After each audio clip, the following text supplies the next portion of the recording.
안녕하세요, 구독자님. 오늘도 건강하게 찾아주셔서 감사합니다. 오늘은 조금 특별한 이야기를 나눠볼까 합니다. 올해 82세가 되신 한 어르신의 진솔한 고백을 들려드리려고 해요. 이분은 5년 전 가족들의 권유로 요양원에 입소하셨습니다. 당시엔 최선의 선택이라 믿으셨죠. 하지만 지금 돌이켜보니 그때 미처 몰랐던 것들이 너무 많았다고 하십니다. 혹시 지금 요양원 입소를 고민하고 계신가요? 아니면 부모님을 모시기 어려워 고민 중이신가요? 그렇다면 오늘 이 이야기가 큰 도움이 될 겁니다. 결정을 내리시기 전에 꼭 알아두셔야 할 6가지를 함께 나눠보겠습니다. 끝까지 함께 해주세요. 그럼 시작하겠습니다. 첫 번째, 후회 4시간이 사라졌어요. 요양원에 들어가서 가장 먼저 느낀 건 무엇이었을까요? 작은 방도 정해진 식사 시간도 아니었습니다. 바로 내 삶이 더 이상 내 것이 아니다는 깨달음이었죠. 집에 있을 때는 일어나고 싶을 때 일어났습니다. 아침에 된장찌개가 먹고 싶으면 직접 끓여 먹었고요. 산책 가고 싶으면 신발 신고 나가면 됐습니다. 하지만 요양원에서는 모든 게 달랐습니다. 아침 7시 기상시간입니다.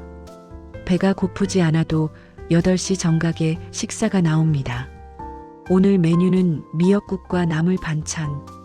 어제도 먹었지만 오늘도 같은 반찬입니다.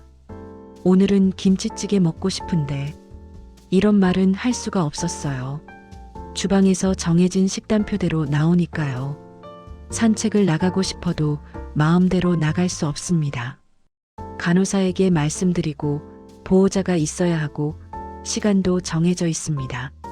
가장 힘들었던 건 작은 것들이었습니다. TV 채널 하나 돌리는 것, 방 온도 조절하는 것, 잠들고 싶을 때 자는 것. 이 모든 게 규칙에 맞춰야 했습니다. 처음엔 불편했지만 참았습니다. 적응하면 되겠지 생각했죠. 그런데 시간이 지날수록 제 자신이 점점 사라지는 느낌이었습니다. 1달, 2달. 이제는 반찬 투정도 안 합니다. 산책 가자는 말도 안 합니다. 그냥 주어진 대로 살게 됩니다.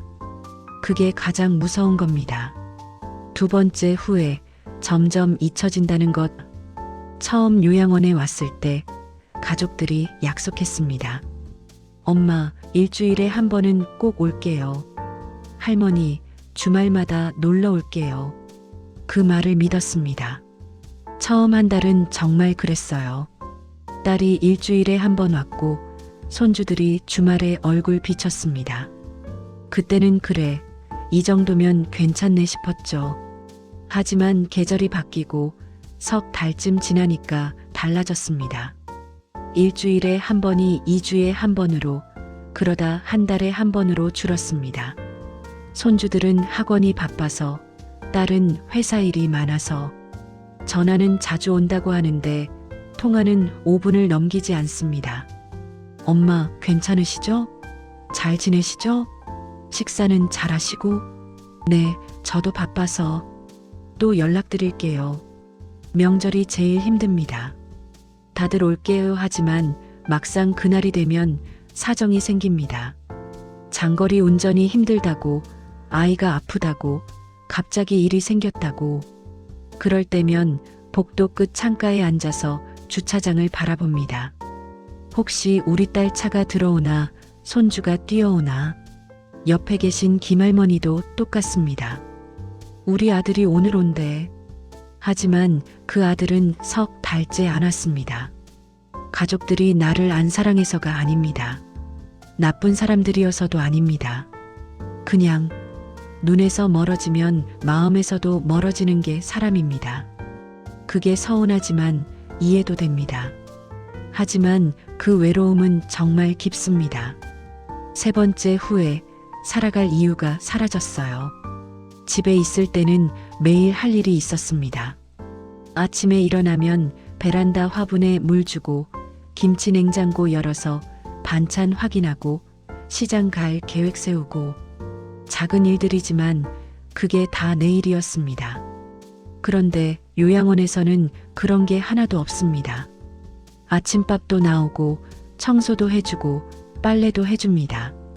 처음엔 편하다고 생각했어요. 이제 좀 쉬어도 되겠구나. 그런데 일주일, 한 달 지나니까 알았습니다. 쉬는 게 아니라 아무것도 안 하게 되는 거였어요. 여기 계신 박 할아버지는 평생 목 수셨습니다. 집에서는 늘 뭔가 고치고 만들고 계셨대요. 하지만 여기선 망치도 톱도 쓸 수 없습니다. 내가 뭐하러 사나 싶어 어느 날 그렇게 말씀하시는 걸 들었습니다. 할 일이 없다는 건 살아갈 이유를 잃는 것과 같습니다. 네 번째 후에 몸이 너무 빨리 늙었어요. 요양원에 올 때만 해도 혼자 걸을 수 있었습니다. 계단도 천천히면 오를 수 있었고 장도 직접 봤습니다. 나는 아직 괜찮아. 조금만 도움받으면 돼. 그렇게 생각했습니다. 그런데 6개월 만에 달라졌습니다. 밥을 가져다 주니까 주방까지 안 갑니다. 청소를 해주니까 몸을 안 움직입니다. 빨래도 설거지도 할 필요가 없습니다. 처음엔 편했습니다.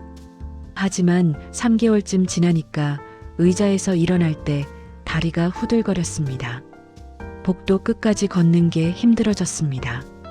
같은 층에 계시던 이 할머니는 처음엔 지팡이도 없이 걸으셨습니다. 나는 늙어도 내 발로 걸을 거야.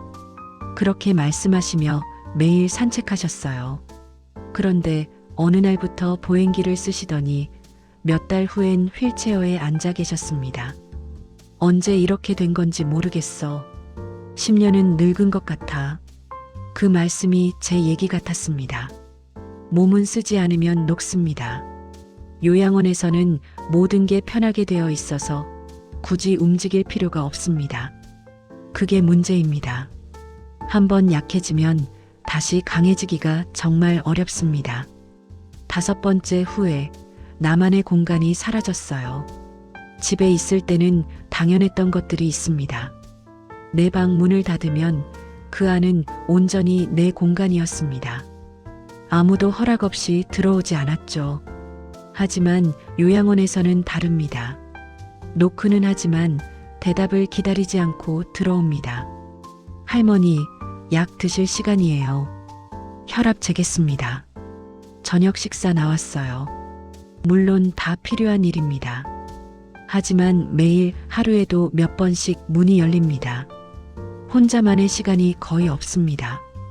그리고 룸메이트, 운이 좋으면 좋은 분 만나지만 그렇지 않을 때도 많습니다. 코를 심하게 고시는 분, 밤에 자꾸 깨서 불 켜시는 분, 치매로 밤낮을 헷갈려 하시는 분. 한 번은 새벽 3시에 룸메이트가 옷장을 뒤지셨습니다. 본인 딸을 찾으신다고. 잠을 설쳤지만 어쩔 수 없었습니다. 목욕도 혼자 할 수 없습니다. 간호사가 도와줘야 하는데 80평생 혼자 해오던 일을 누군가의 도움을 받는다는 게 처음엔 부끄러웠습니다. 지금은 익숙해졌지만 존엄함이 조금씩 깎여나가는 느낌입니다.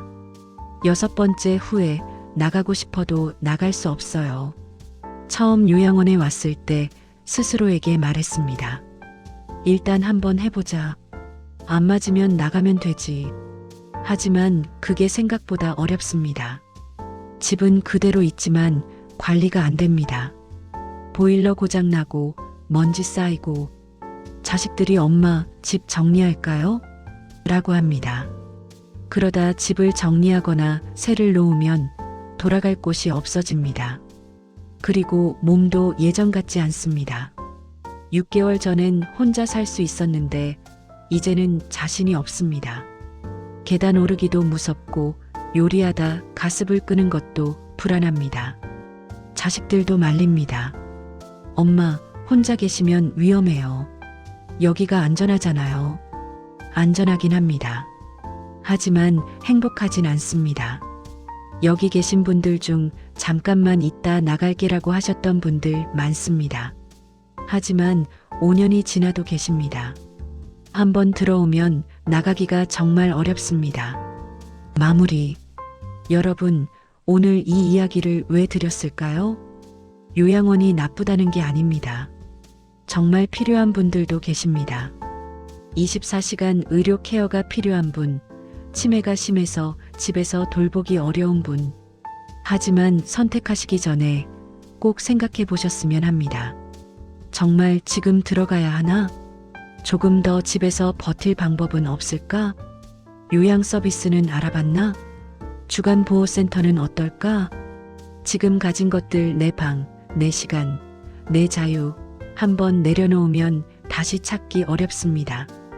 가능한 올해 내 집에서 내 삶을 사시길 바랍니다. 오늘도 영상 끝까지 함께 해주셔서 고맙습니다. 댓글로 여러분의 생각을 나눠주시면 큰 힘이 됩니다. 구독과 좋아요도 부탁드립니다. 건강하세요. 다음 영상에서 또 뵙겠습니다.